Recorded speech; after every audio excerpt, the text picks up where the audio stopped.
All right, what's going on, boys? It's Keg from Rum Pure Bets. Going to talk a little UFC Fight Night. Main card for tonight's Luque Belal Muhammed fight. So I'm just going to run through the main card. Talked every fight yesterday on the Rum Pure Sports YouTube channel, DFS, and sports betting with title in DC. You guys can check that out over there. But just running down the card, we got Monir Laziz, Angelosa. I said this yesterday. I don't really say this on these shows because we grind a lot of tape doing this. We watch regional promotions all the time.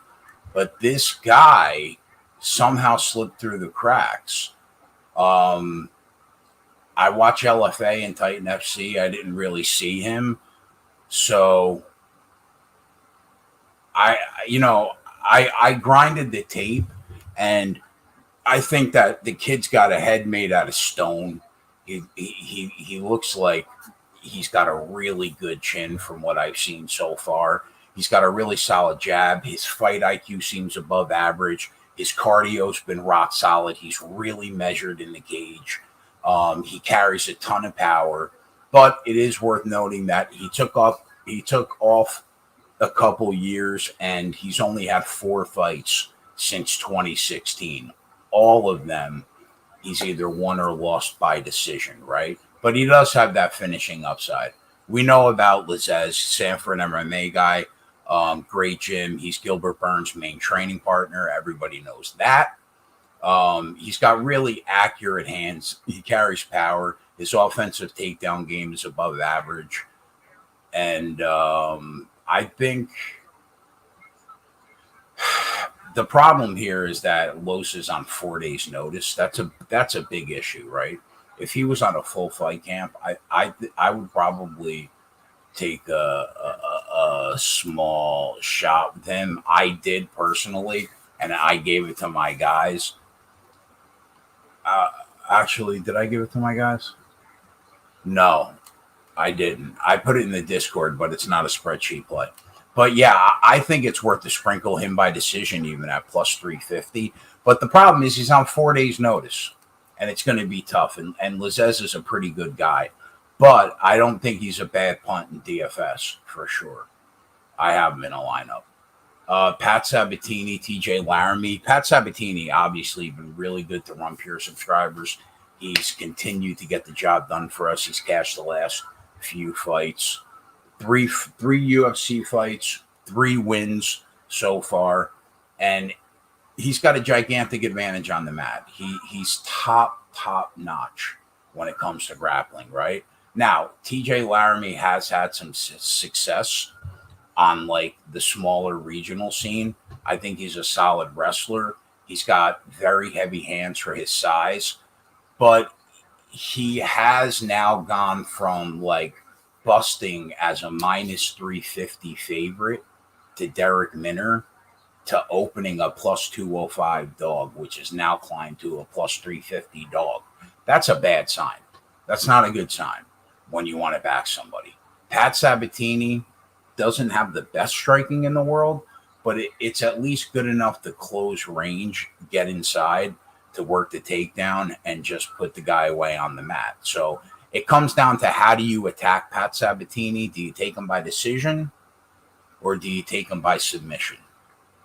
I tend to lean that it's going to be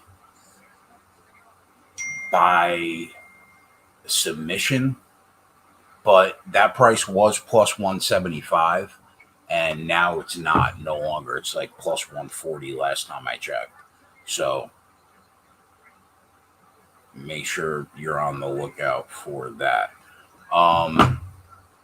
So yeah, the hedge would be Laramie knockout plus 900 because he does have really heavy hands, so he can catch Pat Sabatini while he's coming in for a takedown. But to be honest, I think Sabatini's submission is the best angle that I personally see in this fight. All right, Bueno Silva against Wu Yanan. Listen, Wu Yanan's pretty bad. Her resume is brutal. Her last 4 fights, lost to Jocelyn Edwards, lost to Mizuki, a win over Lauren Mueller, who's like 1-5 or 1-6 in the UFC lifetime, and then a loss to Gina Mazzani. That's really, really, really bad, right? And that's what she's done in the cage since November 2017. And she's looked bad in those fights. Bueno Silva looked better in the loss against Firo than anything that we've seen out of Yan Nan in years, right? So the problem is she's a $5 favorite, right? And the way that we normally attack these fights is by decision, but I don't really like the price. So I scratched this fight off and I moved on to the next. And to be honest, a lot of fights on this card I think are sketchy. And I crossed off a lot of fights when it came to betting this card. So I didn't have a ton of action today. Miguel Baeza, Andre Fiallo.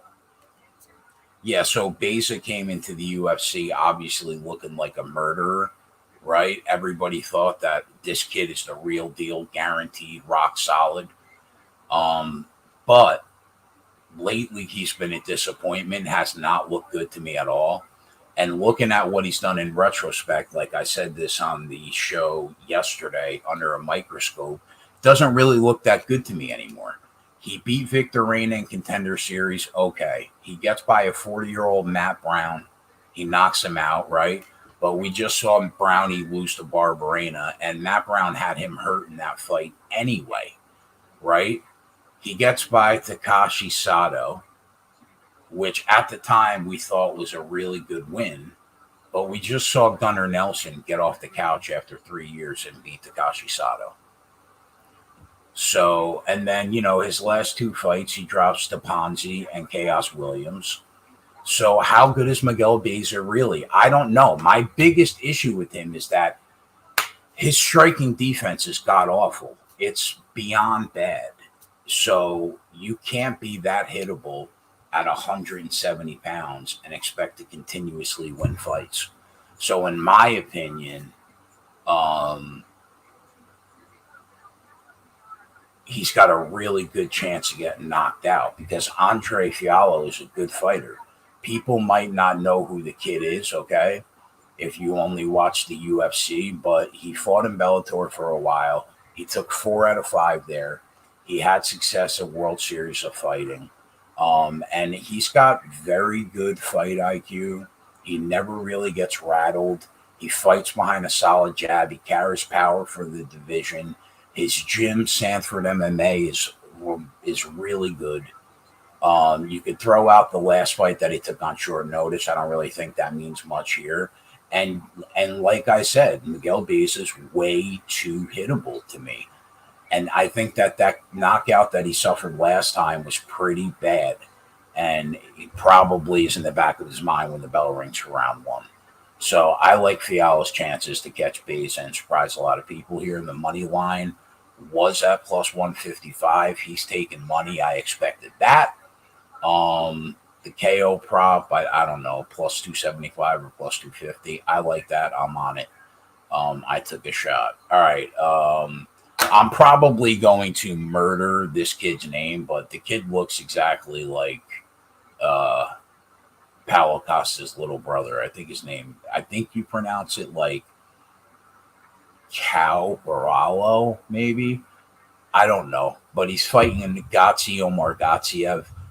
And, these are two fighters that have like 3 or 4 wins combined from the Contender Series. Now, why are they meeting right now in their first fight in a co-main event? I have no idea. They don't deserve to, but this is the kind of shit the UFC does after a pay-per-view card. And considering that this company just had the best year that it's ever had, I think they have to do a better job with some of these co-main events, personally, okay? But I like both these kids. They both look very good in the tape that I pulled for them. I think that he's got a really good grappling game, although his level of competition hasn't really been that good. Um, he's won very impressively though against those opponents. So you can only judge him on who he's fighting, right? I think that he closes distance with his striking. He works the takedown. Once he gets it, he likes to get those hooks in, and then he totally flattens you out so he can either grab a neck or he can just pound you to dust, right? And I think that he's got really, really good top control from what I saw on the tape. And once he has that top position, it's really hard to get him off. But like I mentioned, the knock on him is the level of competition. His stamina, top notch. Fight IQ looks good. So there's a lot to like about him. On the other side of the cage, Paulo Costa's little brother, he looks like he's got good footwork, unorthodox stances, right? But he seems to carry power. Um, I don't think his striking was super technical, but it looked like he had a good instinct for the counter. So he might be a little dangerous on the feet, right? So I think it's a tough one to call. But here's the thing: when we see these wrestlers coming out of Russia and that part of the world, coming out of Contender Series or coming up as prospects, you normally have to pay $3-4 to bet that guy in his debut in the UFC. Here, they're only making you pay $1.30, and that alone made me pull the trigger on this kid because wrestling is still the premier skill set in MMA, and nobody does it better than those people from that region of the world. So I thought at minus 130 it was a no brainer. I'll take the wrestling there and feel good about it.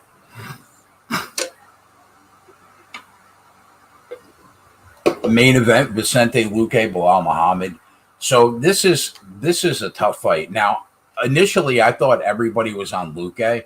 Title said on the show it looks like everybody's on Luque. But like I went through a few sites of like journalists that I respect that at least know what the fuck they're talking about. And they were pretty split down the middle on who wins this fight. And I think that there is a lot of reasons to feel split down the middle about this fight because these are two elite fighters. Here's where I landed. I over the last 3 or 4 years, I have bet Belal Muhammad as an underdog in every single fight, whether he's won or he's lost. But I'm not going to do that. I'm going to fade that tonight, and I'm going to take Vicente Luque.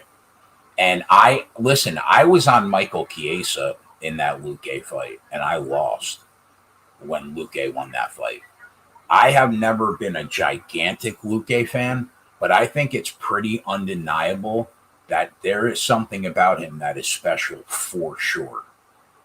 His grappling game and striking game and power combination and his volume, it's solid. It's undeniable, right? So he sold me in that last fight when I saw how he dealt with Chiesa's grappling. Now, I think in the end, Belal Muhammad and his never-ending pursuit to pressure fighters and have his lead leg in the pocket all the fucking time for 25 minutes, in the end, is what is going to get him planted like a Christmas tree. Especially after, like I said, how good Luque dealt with Michael Chiesa's grappling. Now, granted, I do think that Belal Muhammad, if we're being objective, has better top control as a wrestler than Michael Chiesa does. I understand that. But I think that before he gets those positions round after round after round, I think that he's already going to put himself in a vulnerable enough position for Luque to take advantage of it, right? So I went back and I watched the tape in the first time they fought. UFC 205, 6 years ago. to this day, it's the only time that Belal Muhammad has ever been knocked out, because you can't count the eye poke from Leon Edwards. You got to throw that out the window, right? So in that fight, now we see Belal Muhammad, he pressures everybody.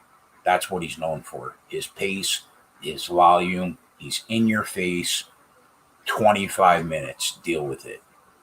In that fight, he had a different approach. He respected Vicente Luque's power, and he did not pressure him all the time, right? And Luque, in the exchange, still caught him clean.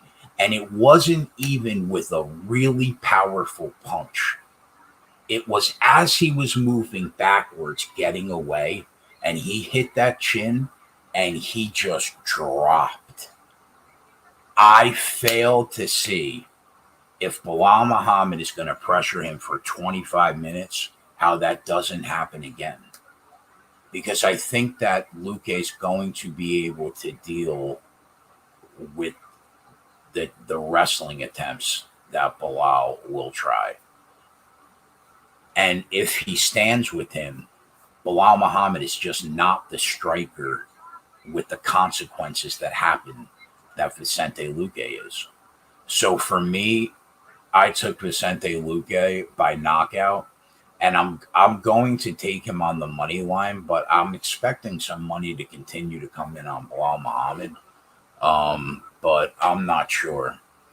The lowest number I saw on Luque was like minus 175. But I don't know. We could continue to see Muhammad take money. I'm hoping that's the case. And I'll probably take the money line too. I hate to do it, and it might be shame on me. I should have just continued to ride Belal Muhammad at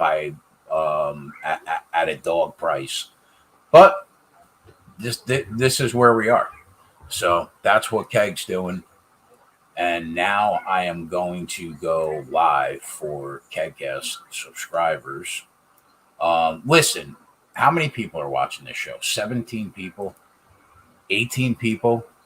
If you live bet, right, and you don't watch this show, the last 5 races were up 80 units. I could have paid your car payment for the year in 5 weeks. Like, it's $10 a week. I'm dumbfounded by the amount of people that don't watch this show if you have time. But anyway, check out the package. Also, use the promo code BETS25 off for 25% off your first week or month at Run Pure Bets. What's going on? NBA playoffs, Spread and Tyler. JJ and Joey are rocking the MLB to start the year. Everything's going well there. I got you covered with the UFC and NASCAR. We should have had Corey Anderson for 4 units last night. It's the worst bad beat of all time, but at least we didn't lose money. And so, yeah, I mean, you get all the picks, you get all the videos, you get all the content. It's $60 a month. Also, obviously, you guys know what the boys do on the DFS side. They're the best in the business. They continue to make me money, and I don't know what the fuck I'm doing when it comes to DFS. So, yeah, it's all good. At 5:30, I will be live for Kegcast subscribers. Tomorrow, it's Easter Sunday, but it doesn't matter. Why? Coop and I will be live doing the NASCAR video on the DFS side at noon on Easter. And immediately following that, Coop and I will do a bets video for the race tomorrow afternoon. And then I'll be live tomorrow night for the race for Kegcast subscribers. So it's going to be a fun weekend. I hope you guys make money. I hope your action runs pure. And other than that, I'll see you tomorrow. I'm out. Later.